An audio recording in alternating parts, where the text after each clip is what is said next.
Eu assisti Eternos. Senhoras e senhores, eu sou Rory Moraes, sejam muito bem-vindos aqui ao meu humilde canal e você já sabe, né? Não repara a bagunça, porque o negócio aqui é complicado, hein? Aproveita que você chegou aí, se inscreve, deixa o seu like, tá ligado? Balanga o sininho, porque hoje nós vamos falar de Marvel, de novo, mais um filme da Marvel. Eu não aguento mais, mano, falar desses filmes de super-herói. Mas o que eu vou fazer? É dar clique, né? Então a gente tem que falar a respeito. E você deve estar se perguntando, ué, mas o filme saiu essa semana, ele já tá lançando vídeo? Pois é, porque precisa aproveitar o mínimo de hype que eu consegui alcançar, né? E não é, você que costuma acompanhar o canal aqui por algum motivo, você vai ver que não é comum eu lançar o vídeo rápido, né? Porque essa semana eu lancei de Round 6, ninguém mais tá falando de Round 6, ninguém lembra mais que série é essa, mas eu lancei. Inclusive eu tô extremamente suado no vídeo, eu não sei o que aconteceu. Já tô até com a toalhinha aqui, porque eu sei que no vídeo de hoje eu vou me estressar com algumas coisas. Quando a gente fala de Marvel, né, envolve muita emoção. É difícil analisar friamente, eu vou tentar fazer isso, pra falar desse filme, esse lançamento que ninguém esperava. Ninguém tava nem aí, essa é a grande verdade. Você que tava animado pra assistir Eternos, explique essa empolgação, porque eu não sei de onde vem. Minha expectativa era zero e o filme chegou sendo massacrado pela crítica.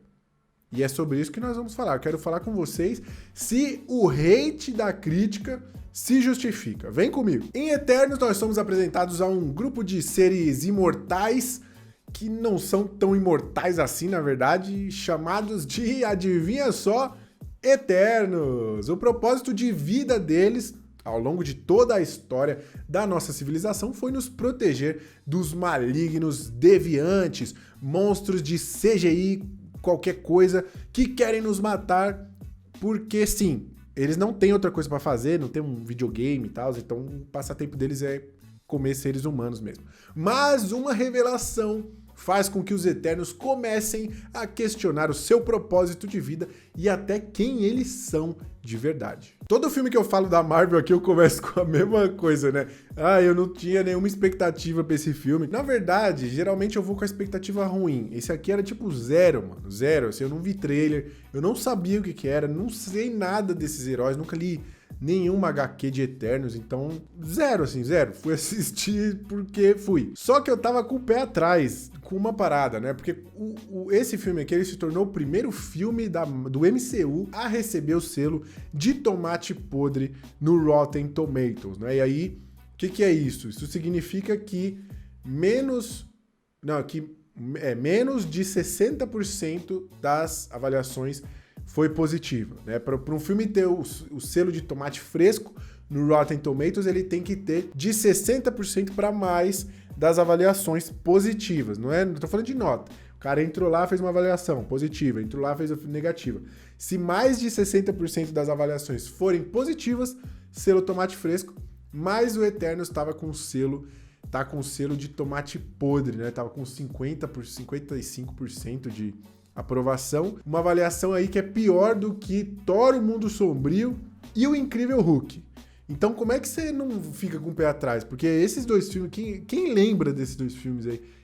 Ninguém, não é possível que eu tenha alguém que é fã do filme do Incrível Hulk ou fã do Thor, Mundo Sombrio. Você me desculpa, mas você tá errado. E aí o filme já foi recebido assim, né? Pior do que o Bolsonaro lá na reunião do G20, assim, o bagulho foi massacrado.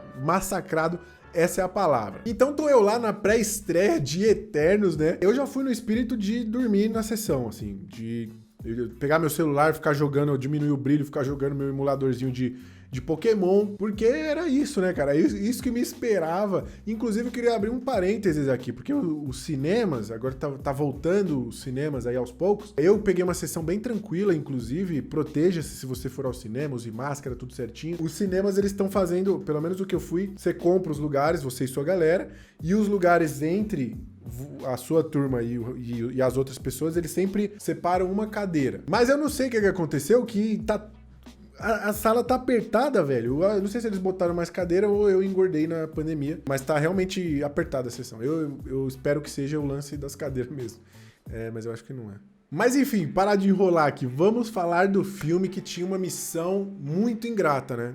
Que era apresentar esses novos heróis, toda essa nova mitologia, são 10 personagens, são 10 Eternos. Então olha essa treta. E convenhamos, começou a chover, que maravilha. Enfim, ignore o barulho da chuva, fica aqui comigo. Aí, beleza, os caras têm 10 heróis pra nos apresentar, e eu já vou adiantando aqui que eles são meio sem graça. Essa é a grande verdade, assim. Os poderzinhos dele não tem nada novo, assim. É poderzinho que a gente já viu, muito efeitinho especial, solta rainho, pichu, pichu, sabe? O poderzinho deles não é o que vai fazer com que você se conecte com eles. E aí eu queria elogiar a Marvel no sentido de que eu acho que eles dividiram bem o tempo de tela entre toda essa galera aí. Eu acho que realmente a galera que vai ter um peso maior na narrativa tem um foco melhor e, no geral, meio que todos eles são desenvolvidos ali na medida do possível. Eu acho que rola um bom desenvolvimento desses personagens. O problema não é o desenvolvimento. Pra mim, o problema é que eles são meio sem graça, assim. Não são muito carismáticos. Vamos falar também do trabalho dos atores. Mas na questão de desenvolvimento, distribuição de tempo de tela, acho que a Marvel mandou bem nesse trabalho aí, nessa missão de apresentar toda essa galera nova, toda essa mitologia. Funcionou. Vou tentar falar rapidamente aí de todos esses caras, todos esses personagens novos, são 10, então não vou conseguir falar rapidamente, mas enfim, vamos lá. Começar pelo Ikaris, o Ikaris interpretado pelo Richard Madden, que quem não lembra aí é o Robb Stark do Game of Thrones, né? Curiosamente, o filme tem o Richard Madden, tem o Robb Stark, né? Tem o Kit Harington, que é o Jon Snow, e tem uma personagem que se chama Cersei. E o Robb Stark faz sexo com a Cersei, enfim.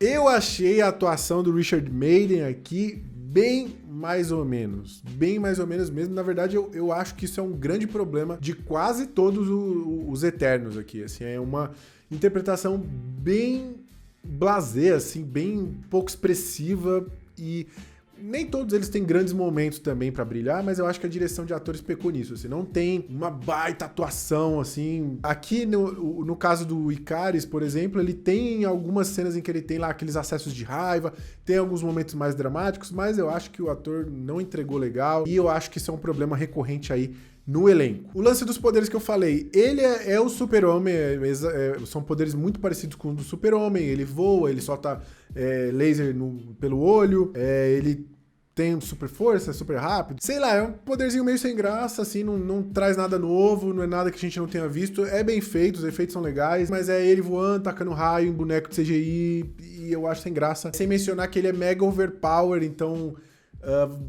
as lutas não são desafiadoras. Fora que eu acho o desfecho dele meio cafona. Eu vou tentar falar o menos possível de spoiler aqui pra não estragar a tua experiência. Eu também não gosto muito de spoiler, né? Vai ter uma outra coisa que eu vou precisar detalhar mais. Não é o caso aqui do final do Ikaris, eu não vou dizer o que de fato acontece com ele, mas eu achei meio bobo. Aí a gente vai pra Cersei, que é meio que a protagonista da parada, assim. Ela é talvez a Eterna que tem mais tempo de tela, não sei. Tem um papel muito importante na história. E um poder que eu achei muito legal, assim, é um lance meio de transformar matéria, saca? Ela consegue transformar a água em pedra, a madeira em metal, sei lá. Visualmente tem alguns momentos bem criativos aqui, onde uma parada vem atropelar ela e ela transforma em poeira, transforma em borboleta, sei lá. E aí fica uma coisa visualmente muito atrativa, assim, muito elegante e tal. Eu gostei pra caramba disso. Porém, quando a gente vê essas coisas de equipe com superpoderes e cada um tem uma habilidade específica, a gente espera que esses poderes sejam usados de forma combinada, de forma criativa, que os personagens, né, bolem estratégias ali durante o combate, e eu senti muita falta disso. Eu acho que ela é uma personagem que reage muito a tudo que tá acontecendo, sabe? Ela é muito reativa e faltou um pouco de usar esses poderes de maneira mais inteligente. Isso pode falar de todos, praticamente todos aqui. A personagem, ela é vivida pela Gemma Chan, né, que ela já até tem um outro personagem no MCU, acho que é da Capitã Marvel, não lembro exatamente quem que é. Eu não sei se eu gostei muito do trabalho dela, não, assim, eu acho que ela tá, como eu falei, tá na média ali, ela é meio inexpressiva. A protagonista é até legal, ela passa aquela bondade, assim, mas eu tive uma certa dificuldade de me conectar com ela, conectar com os problemas dela e tal. Eu acho que o problema dela, do filme no geral, lembra um pouco os problemas que o Shang-Chi tem também. Eu não consegui fazer vídeo aqui do Shang-Chi, mas tanto os problemas quanto as qualidades dos dois filmes são bem semelhantes, e a gente vai falar ao longo desse vídeo sobre isso. A Angelina Jolie faz a Athena, ou Athena, né? Também achei bem mais ou menos, eu vou falar muito isso ao longo desse vídeo. Mas é porque, assim, a atuação dela não é marcante, a personagem, a habilidade dela não é marcante, a habilidade dela é lutar muito bem e ter... Ela invoca umas armas, assim, ela cria umas armas, umas lanças. O que eu acho legal da personalidade dessa personagem é que ela gosta da briga, sacou? Ela é meio que a deusa da guerra, ela é respeitada por ser uma baita guerreira. E eu gosto disso dela, que ela gosta do combate, ela fala mesmo, a galera até tira onda, ela vai lá lutar, não sei o quê. Isso eu acho maneiro, mas de resto essa personagem não me diz quase nada, assim, eu não tinha muita empolgação pra ver as cenas com ela. É legal de ver a Angelina Jolie, né? Porque é a Angelina Jolie, afinal de contas. Mas o lance do personagem, assim, o personagem não é interessante. Você pega... Lembra do personagem do Cole Young lá do Mortal Kombat? Aquele filme péssimo que saiu esse ano? O personagem dele é basicamente isso. Uma pessoa que sabe lutar e que tem uma roupa maneira e consegue criar armas, assim...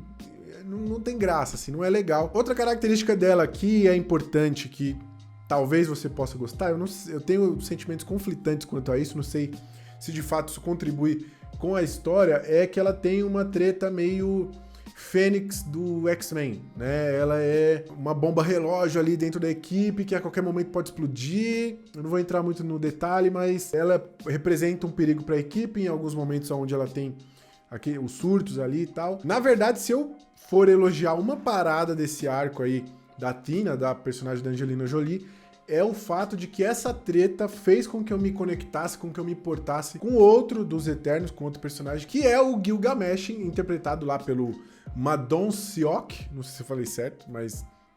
enfim, valeu a tentativa. Eu acho que o ator mandou bem, acho que ele se destaca em meio ao elenco aí, ele é carismático, tem boas cenas, e é um personagem que tinha tudo desfavorável, né? Convenhamos, é um poderzinho muito ruim. O cara tem um socão, basicamente é esse o poder dele. Ele é super forte, aí ele gera um bagulho no punho, assim, e é isso. O poder dele é ruim, mas ele é beneficiado pela história aqui. Eu acho que é interessante você acompanhar esse personagem que é um brutamontes, assim, um cara fortão e tal, mas ao mesmo tempo ele tem essa fofura, ele tem esse jeito dele, né, que é protetor, amigo, o laço que ele cria com a Tina, eu acho bem bonito, assim, é uma das poucas relações do filme aqui, não necessariamente só amorosa, falando, que funcionam, que cativam, então eu acho que vale o destaque para esse personagem. A Sprite, né, é a personagem que eu menos gosto, personagem chatinha, o poder dela é criar ilusões, imagens, assim, que é outra personagem que eu acho que é prejudicada pela falta de criatividade, né, a falta de você usar de forma inteligente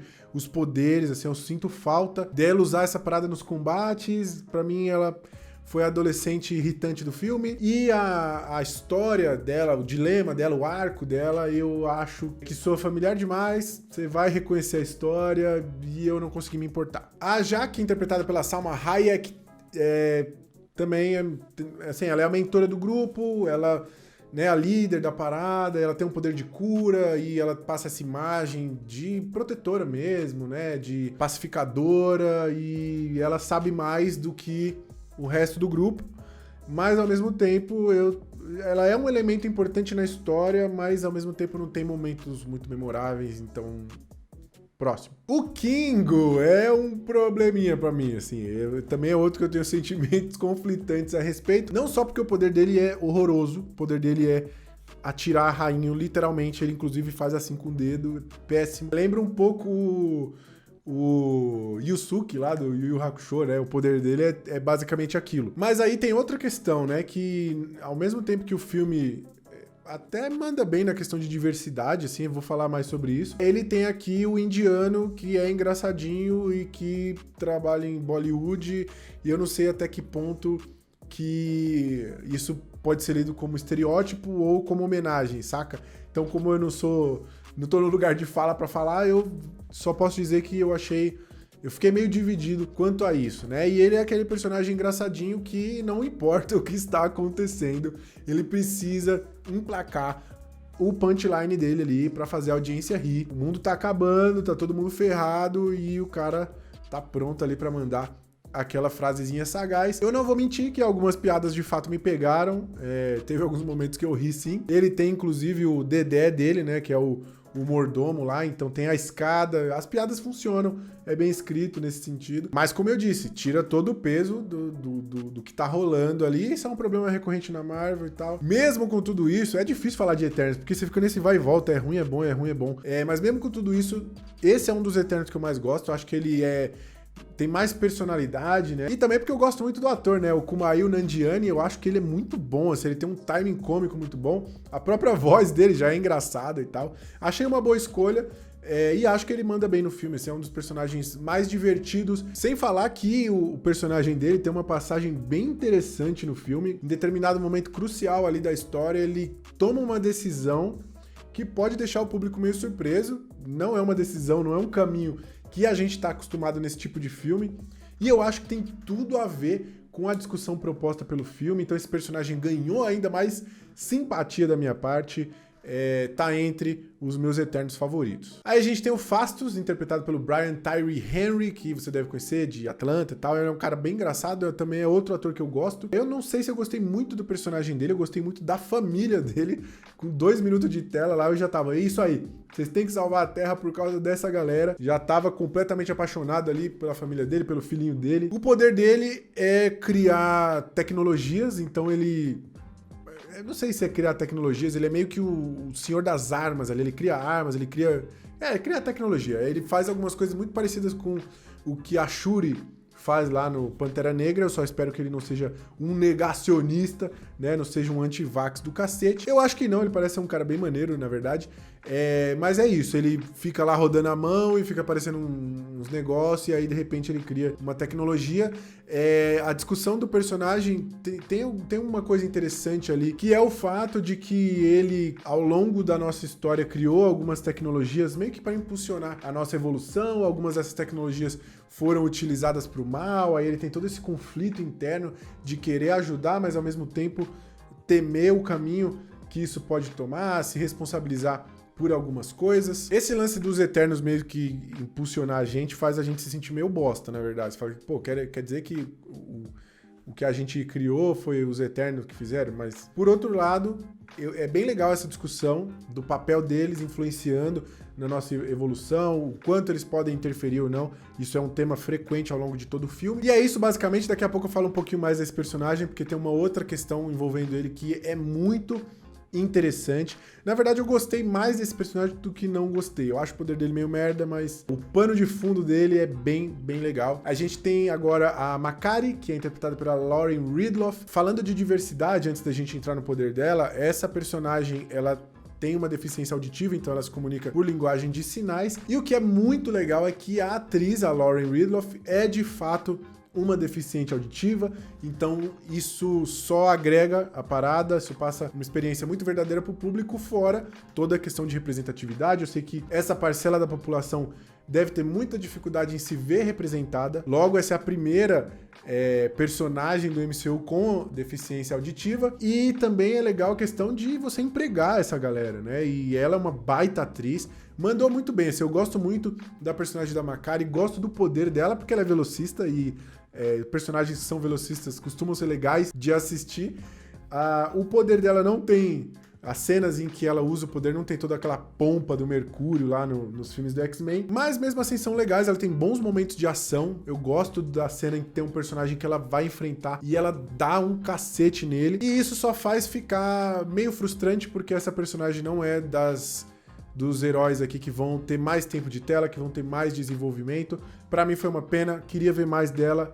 Mesmo com o pouco contato que eu tive, gostei, e acho que nos próximos filmes aí a gente pode ver umas coisas maneiras da Makkari. E por fim, se eu não tiver enganado, não tiver esquecido algum deles, nós temos o Druig, que é o meu Eterno favorito aqui. Pra mim é o Eterno que chama mais atenção, e não só pela escolha do ator, porque eu sou muito fã do Barry Keoghan, eu acho ele muito bom. Geralmente ele tem muita sorte, ele pega uns filmes muito interessantes. Pra quem não lembra, ele é aquele moleque sinistro lá do Sacrifício do Servo Sagrado. Eu acho que ele foi a escolha perfeita aqui pra esse papel, porque o filme tem essa parada de querer questionar quem é o verdadeiro vilão, né? Será que o Druig é bom, é ruim? E ele é perfeito pra isso, né? Porque ele tem esse semblante dessa cara de psicopata misturada com a cara de um moleque meio bobo que apanhou da galera na rua. Então, encaixou perfeitamente aqui. Esse aqui é o exemplo de um casting bem feito. Eu sou suspeito pra falar, mas eu gostei bastante do trabalho do ator e a história desse personagem aqui, o grande dilema dele, o arco dele, eu acho muito interessante, tá diretamente alinhado à mensagem principal do filme, é o core do filme, tá aqui. Pra mim é o personagem mais interessante que você vai ver em tela. O poder dele é controlar a mente de outros seres, o que não é, assim, não é nada que você já não tenha visto, mas o conflito dele é justamente esse, né? Porque os Eternos, eles estão presenciando todas as barbaridades da humanidade e esse cara pode interferir, ele pode fazer com que as pessoas se acalmem, se abracem lá no meio de uma treta, mas a orientação é de que ele não interfira. Então isso vai consumindo esse personagem ao longo do filme. Inclusive tem um momento dele lá que ele tá contemplando toda a destruição da humanidade, a humanidade se matando, aquela cena de trás, assim, é lindo demais, melhor personagem desse filme, na minha humilde opinião. E aí, vamos começar aqui falando sobre o filme no geral. Um ponto positivo já de cara é que esse filme é uma proposta diferente, é uma experiência diferente. Você que está acostumado aí há anos de MCU e que muitas vezes você vai no cinema e sai com a sensação de que você já viu aquilo várias vezes, esse filme não causa isso. Isso é excelente e um desses motivos é porque esse filme tá ousado, mano. Eu achei que a Marvel tá jovem, tá ligado? Uma das coisas que são legais desse filme aqui é esse lance da diversidade que eu comentei. Ela não me soa como uma diversidade publicitária. Diversidade para vender ingressos, para cumprir cota. Pelo contrário, aqui a gente tem um grupo que é formado 50% de mulheres, tem muito personagem preto, asiático, latino, tem a personagem com a deficiência auditiva que eu falei, né? E a atriz que realmente tem essa condição, achei isso muito, muito legal. O filme toma algumas decisões que eu achei bem ousadas, assim, bem interessantes, como o caso do Phastos, que eu comentei, que é aquele personagem das tecnologias e tal. E a treta é que ao longo da história, os Eternos que estão aqui na Terra para nos proteger dos monstros de CGI, sei lá, até esqueci o nome, eles vão se misturando com os humanos, vão aprendendo a conviver com os humanos. O Phastos foi um desses casos, né? E ele constituiu uma família, e essa família é formada por ele, um outro rapaz e uma criança. Eu achei essa decisão sensacional porque isso passa várias mensagens, né? Primeiro que a gente tem um casal de homens pretos, a gente já sabe todo o preconceito envolvido nisso daí, e a gente tem essa mensagem de que, pô, os Eternos, eles vão aprender o que é ser um humano, né? Como amar como um humano. E o cara namorar com outro cara só mostra que isso é a forma mais pura de amor, é a forma do humano se relacionar, então não tem nada de errado nisso. Eu gosto muito da mensagem que isso passa, e tem várias nuances nessa parada aí, tem uma parte que é sensacional, vou compartilhar com vocês, um spoiler bem pequeno, mas um grupo vai atrás do Phastos, pedir a ajuda dele, ele tá lá curtindo a vida dele, curtindo a família dele, e ele fala, eu não uso mais meus poderes, eu não quero mais isso, não tô envolvido nessa treta, se virem. E eu acho que até o Kingo, lá, o personagem indiano, ele fala, você não tá usando seus poderes, então o que é isso? Aí ele atira na parede, revelando que tem uma proteção ali. E aí isso te faz pensar, né? Se ele não tá mais lutando contra deviantes, se ele tá vivendo uma vida tranquila, aquelas proteções são pra quê, né? E aí você pode fazer a leitura de que é uma proteção metafórica ali contra todas as ameaças que estão em volta daquela casa por ser uma família dita não tradicional, né, vamos dizer. Eu quase esqueci de falar, rola um beijo entre eles no filme. Isso é muito, muito corajoso e o timing disso cara, chega a ser cômico, né, porque o Eternos estreou nessa semana, a gente tá saindo dessa discussão de se o Superman pode ou não ser bissexual, né? Um bando de velho escroto tá revoltado porque o Superman é bissexual na história nova. Mano, na moral, a galera vê há anos o Superman voando, destruindo cidades inteiras pra salvar a Lois Lane, usa cueca por cima da roupa e beleza. O problema é ele tá beijando outro cara. Pelo amor de Deus, né? Então se o Eternos consegue deixar esse bando de imbecil revoltado, eu tô feliz, eu tô do lado do filme. E já que a gente tá falando de Super-Homem, né, e também da ousadia e da alegria desse filme aqui, A Dona Marvel fez várias menções aos personagens da DC. Elas falam do Batman, rola umas piadas do Super-Homem lá com aquele personagem, o Icaris, que realmente se assemelha, a galera tira uma onda com isso. Eu não sei se isso já rolou em algum momento no MCU, eu não me lembro, mas eu achei bem interessante ouvir um filme da Marvel, essas menções aos personagens da DC. O filme tem esse quê meio transgressor, assim, dá pra sentir isso, não só nessas coisas que você vai se chocar logo de cara, tipo aquela cena de sexo que eu falei, que do nada o Robb Stark e a Cersei lá, que é a namoradinha, no filme é a namoradinha do Jon Snow, e aí eles transam ali do nada, você fica até meio, caramba, isso vai dar uma confusão danada lá em Westeros. Eu mandei de novo a piada do Game of Thrones pra ver se dessa vez emplaca. Mas eu acho que o filme ele vai subvertendo alguns clichês, algumas coisas de super-herói que a gente já tá acostumado. Eu acho isso bem legal, cara. Fiquei surpreso positivamente nesse sentido. Uma coisa que a gente já sabe, a gente já percebeu que funciona no MCU, temos provas irrefutáveis disso, é quando o diretor consegue imprimir a sua assinatura, né? Um caso desses aí rolou com o Taika Waititi lá no filme do Thor. Ele consegue deixar a marca dele, é um filme que tem bastante personalidade. Mesma coisa rola lá com o Pantera Negra do Ryan Coogler. E eu acho que esse filme aqui tem, sim, alguns lampejos de Chloe Zhao que tornam essa experiência mais agradável. Eu sei que a galera tá massacrando a direção da Chloe Zhao e em alguns momentos de combate, realmente parece uma coisa que qualquer diretor faria, mas eu acho que tem algumas coisas ali perdidas. Eu gosto muito, por exemplo, da forma como a câmera se movimenta, com uma suavidade, tá ligado? Com uma leveza que vai te levando pra dentro daquela cena ali. A gente tá falando de uma diretora que tem uma sensibilidade, que sabe fazer a parada, e você consegue sentir isso em alguns momentos, assim, às vezes você tá até vendo uma cena de romance que você fala, nossa, mano, que parada chata. Só que ao mesmo tempo, você tem de fundo uma cena linda, bem filmada, bem enquadrada, ela usa bastante uns planos bem abertos, então é uma cena em que um personagem tá só andando, pensando na vida, tem aquela falésia, não sei se é falésia, mas tem aquela montanha linda, assim. Então eu não ligo para os haters, pra mim um dos pontos altos do filme aqui é o trampo da Chloe Zhao, conseguir sentir o trabalho dela aí na obra, soa uma experiência diferente visualmente falando, e destaque também pro Ben Davis, que é o cinematógrafo aqui, eu acho que a fotografia do filme também é bem legal, ele já fez a fotografia de outros filmes da Marvel, aí, Guardiões da Galáxia, se eu não me engano, e daquele filme 3 Anúncios para um Crime, que é um filme que eu gosto pra caramba, filmaço, então a gente tem aqui o filme na mão de dois excelentes profissionais. Eu tô olhando aqui, a minha gravação já tá gigantesca, mas eu acho que isso fala muito sobre o filme, né? Porque o filme ele é um filme gostoso de você discutir,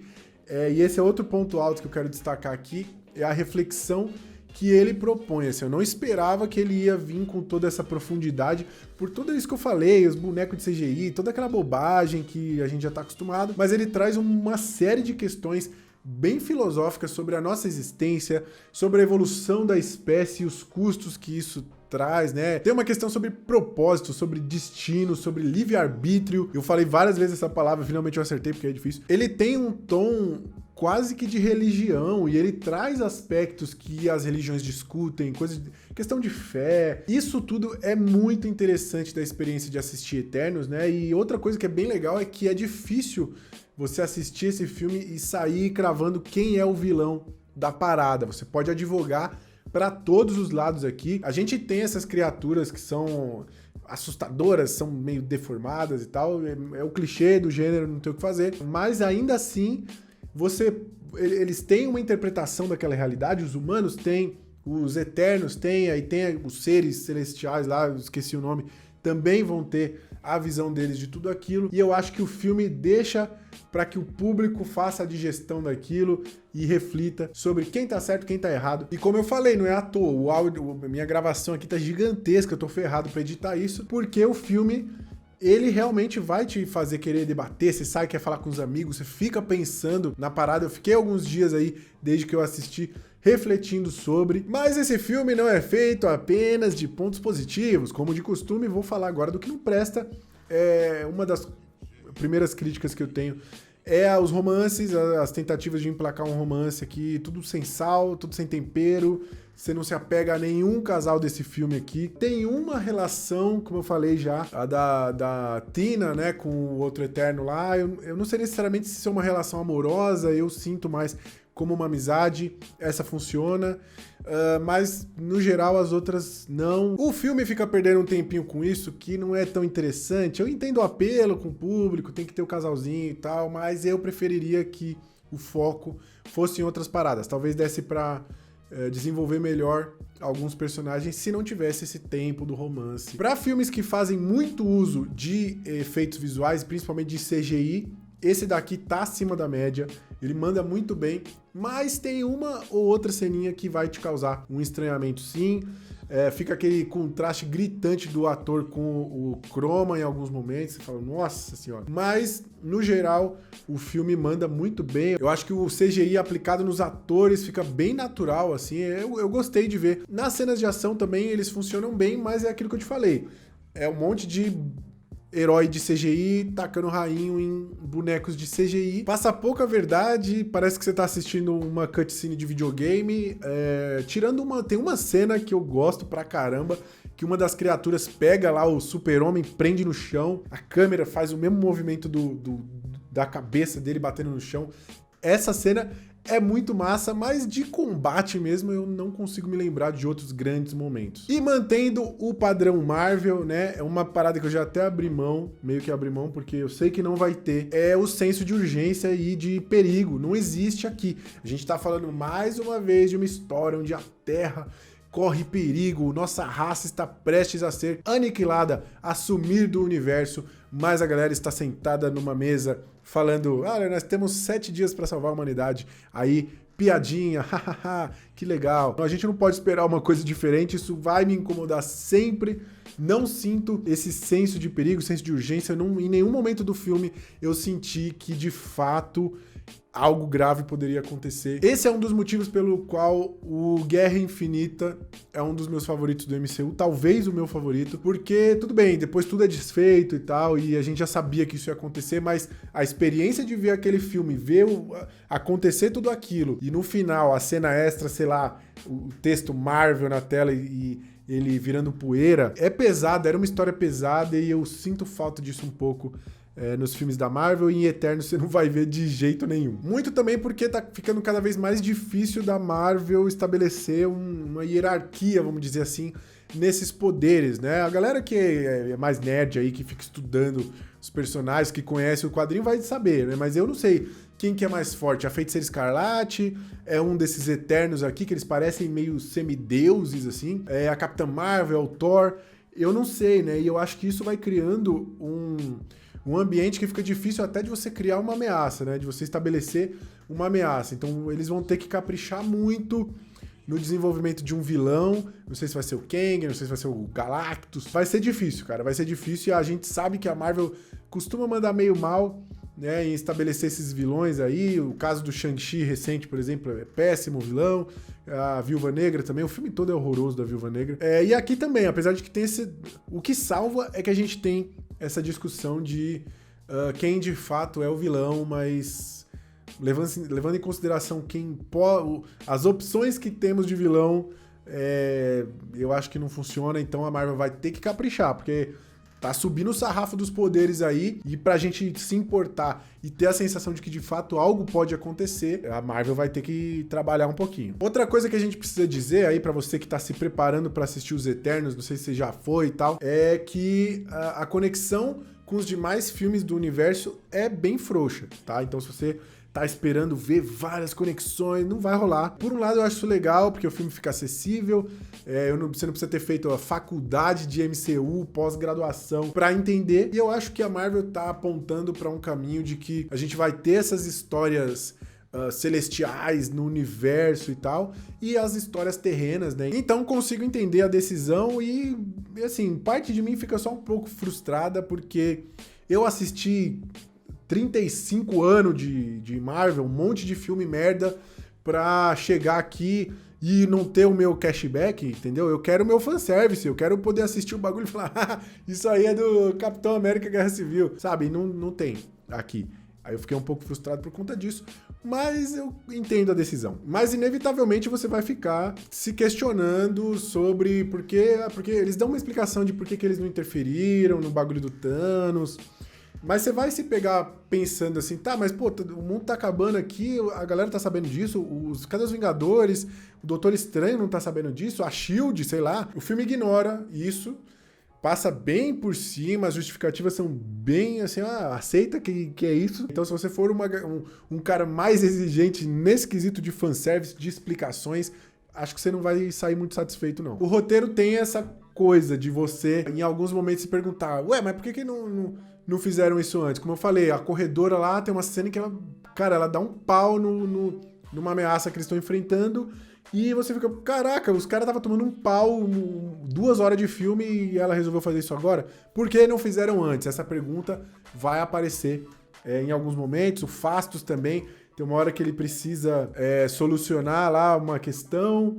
E tem eu vou entrar no detalhe que é a questão de envelhecerem, né? Porque eles não envelhecem, eles são eternos, enfim. E eu fiquei com a sensação de que isso eles queriam viver como humanos, né? E em determinado momento o Phastos dá uma explicação de algo que pode ser feito e do porquê que eles não envelhecem. E parece tudo muito fácil e você fica, caramba, tem uma personagem que literalmente o arco dela é que ela não consegue envelhecer e ela vive como adolescente há milhares de anos. E o cara agora resolveu dizer isso? Caramba, mano, tá meio atrasado. Mas nenhuma das minhas críticas superam a passagem do filme no Brasil. Em determinado momento, os personagens vão pra Amazônia e, segundo o que é retratado lá, nós aqui criamos lhamas e falamos espanhol. Então, se você aí não tem uma lhama, infelizmente, você não é brasileiro. Se bem que eu preferia muito que o Brasil fosse realmente isso, da gente vivendo na floresta e criando lhamas, do que o que tá agora. E já fazendo link... Caramba, hoje eu tô muito sagaz aqui. Já fazendo link com isso, eu achei meio contraditório no filme, né? Porque ele prima pela diversidade, tudo que eu falei, tirando alguns estereótipos, mas ele fala, é um filme que, né, abertamente investiu aí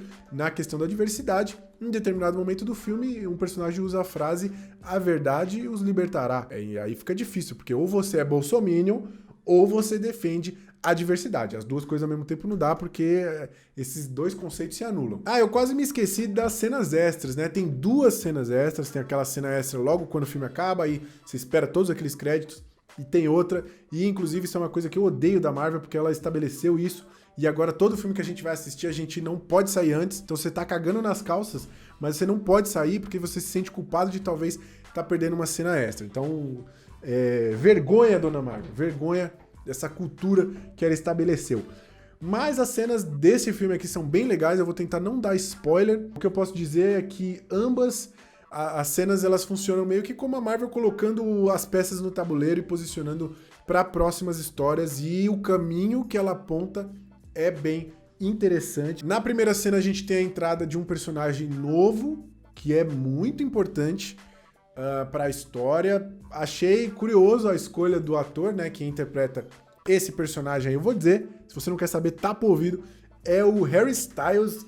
Então, confirmando aí que ele é, de fato, um deus. A gente tem uma segunda cena, a cena no final é uma cena com o namoradinho lá da Cersei, que é o namoradinho da Terra, né, que é o Kit Harington, é o Nate Whitman. Nate Whitman? É Nate? Ou Dane, sei lá. Ele esconde uma parada que vai ser revelada nesse momento, né? É basicamente a história de origem de um novo personagem que vai ganhar série, provavelmente, vai estar em outros filmes. Eu não gosto da coincidência do namoradinho dela ser esse personagem, mas eu também fiquei curioso. Eu andei pesquisando sobre esse personagem que eu não conhecia, é mais um desses personagens B da Marvel, né? Mas é promissor. Acho que vai ser interessante, tirando que eu não gosto da atuação do Kit Harington, mas vai ser bom, vai ser bom. Eu acho que vai vir coisa boa desse personagem aí. O Eternos, ele tem muitas semelhanças com Shang-Chi. Como eu falei, né, eu assisti e eu não consegui comentar aqui. Ele apresenta personagens novos, todo um universo e mitologias novas que são muito interessantes. São experiências visuais marcantes. Ambos os filmes são beneficiados em algum momento aí pela mão de um bom diretor, mas ambos carregam aqueles problemas que eu falei, né? Vilões que são qualquer coisa, poderes que são qualquer coisa também, heróis pouco carismáticos, nenhum senso de urgência, mas focando especificamente no Eternos, eu acho que ele ganha uns pontinhos aí, porque ele tem um subtexto muito interessante, discute temas legais, acho que ele é bem ousado em algumas decisões, subvertendo alguns clichês do gênero, abraçando a diversidade. Eu nunca imaginei que esse vídeo terminaria assim, mas eu vou ter que dizer, eu não tô me reconhecendo, Eternos é bom, foi uma experiência no final das contas bem agradável, bem positiva, mesmo com esses defeitinhos aí que eu falei. É um filme massa de você ficar discutindo, falando com a galera. Eu gravei um podcast agora há pouco a respeito dele e tô aqui gravando esse vídeo, tô empolgado. Fiquei com ele por um tempo e por tudo isso que eu vou dar pra Eternos a nota 7,5. Não cai nesse hate gratuito da crítica aí, vá lá assistir o Eternos. Como eu falei que é legal de discutir esse filme, eu quero que você comente aí qual é a sua nota para Eternos, e você concorda aí com essa avaliação da crítica? É tomate podre mesmo? Deixa aí suas impressões sobre esse filme, eu quero muito saber, e como sempre, muito obrigado por você ter assistido até aqui, eu espero que você tenha curtido tudo que eu falei aí do filme, e se você gostou, cara, deixa o seu like aí, que me ajuda muito, manda pro teu amigo que gostou do filme, que quer falar sobre o filme, vamos conversar a respeito, e a gente se vê no próximo vídeo aqui do meu canal. Um cheiro pra vocês!